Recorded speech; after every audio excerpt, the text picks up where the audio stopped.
আসসালামু আলাইকুম। আজকে আমি শেয়ার করছি রুই মাছের বিরিয়ানির রেসিপি। তো ফার্স্টে এখানে আমি 3 টুকরো মাছ নিয়ে নিয়েছি এবং এটাতে লবণ এবং লেবুর রস মাখিয়ে কিছুক্ষণ রেখে দেব। এরপর কড়াইতে তেল দিয়ে সেটাকে গরম করে কিছুটা পেঁয়াজ বেরেস্তা করে ভেজে নেব।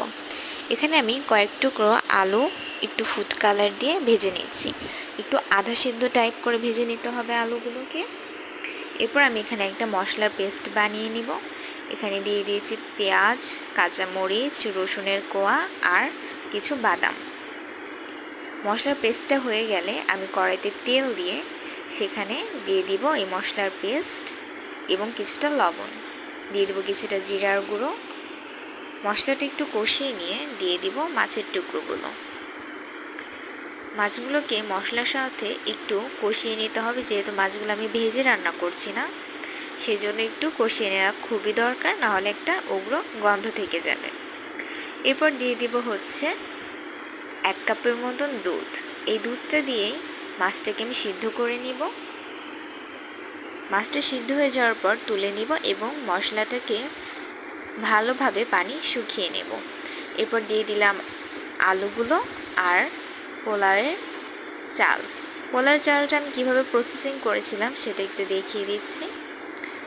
একদম নর্মাল যে পোলাওটা আমরা রান্না করি ওইভাবেই রান্না করেছিলাম। দেন হচ্ছে আলুর উপরে পোলাওয়ের চালগুলো দিয়ে দিলাম বা পোলাও ভাতটা দিয়ে দিলাম। দিয়ে দিব হচ্ছে স্বাদ মতন ঘি। ঘিটা জাস্ট একটু ফ্লেভারের জন্য, আর কিছুই না।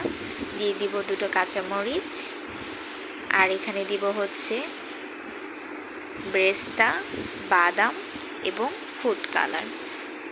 এই প্রত্যেকটা জিনিসই কিন্তু খুবই ইম্পর্ট্যান্ট, নাহলে কিন্তু দেখতেও সুন্দর লাগবে না, খেতেও ভালো লাগবে না।